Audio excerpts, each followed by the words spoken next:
I'm rolling. Brilliant. All right. Thanks for taking the time to see us. We are at the ANZ Bank, funnily enough, here with James Perrin. So, James, would you like to tell us a bit about what you do here first and foremost? Yes, I'm the head of channel marketing for ANZ National Bank. That means that I'm responsible for the communications promoting the various distribution channels across both banks, including sort of ATMs, internet banking, phone banking, etc., as well as the branches. Yeah. I also am responsible for delivering low-cost, non-traditional media, and ensuring that that's incorporated across the media mix. And how did you end up doing this job here? How did you end up with this particular area to look after? I don't know. Over the last few years, just by necessity in the UK, I worked in direct marketing, and everything was very much accountable. Yes. So naturally, I fell into the online environment and digital. Yes. Very measurable, and you could obviously report ROI against it. Yes. It's the way of the future, so it's definitely something that interested me, and then over the last few jobs I've just fallen into it. That's cool. And ROI are some words that banks love. Yes. So, well, they've not heard of it until a couple of months ago, but that's fair enough. Not for the marketing spins, but yeah.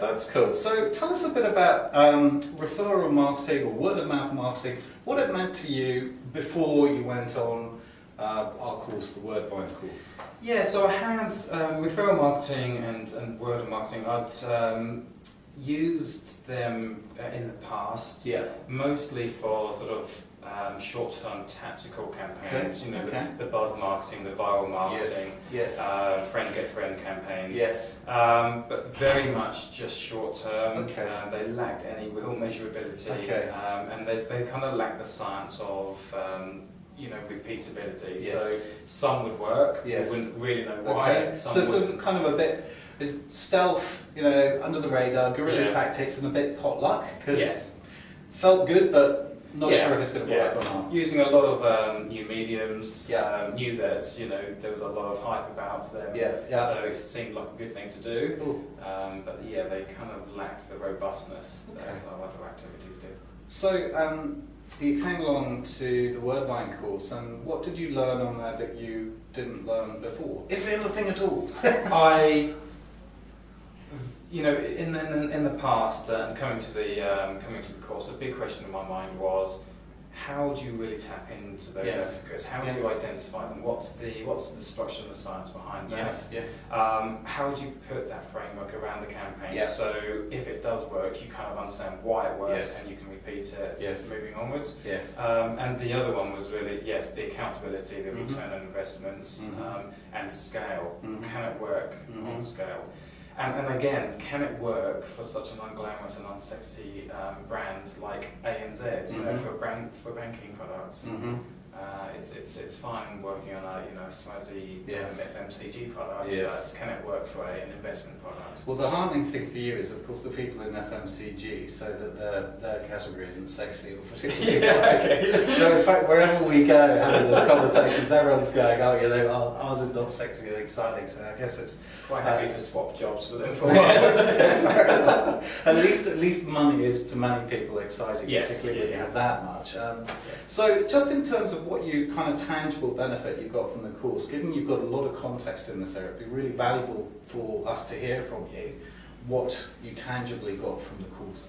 Very tangibly, free pot of Play-Doh, free lunch and a couple of glasses of wine, and probably more important to you, I actually came up with a framework for the plan. Cool.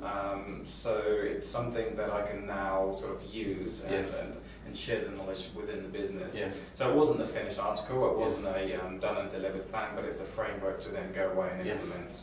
So that framework for you is going to be useful insofar as you're going to share that framework internally. That'd be fair. So very much start. And the usual aftermath of a course is it's really interesting. You come out, you've got some notes, and 2 weeks later you forget everything. You don't know where to start. Now I've actually got a booklet that I can work through page by page that has that framework. So cool, fantastic. That's really good to hear. Something to keep and kick you off. So if If you were to describe the course in 3 words, what would you say? I would say it was very fun. That's 3 words already. 6 words. Take 2. Yes, it was I fun. would say fun, engaging, and enlightening. Even for me, Cool. that's had some experience. Thank you. That's very, very humbling. It makes the sweat and tears worth it when people say things like that. So, in summary, why would you recommend the course? If we're not here now. It's quite. I mean, this is what we've taught everyone. Is why would you recommend the course?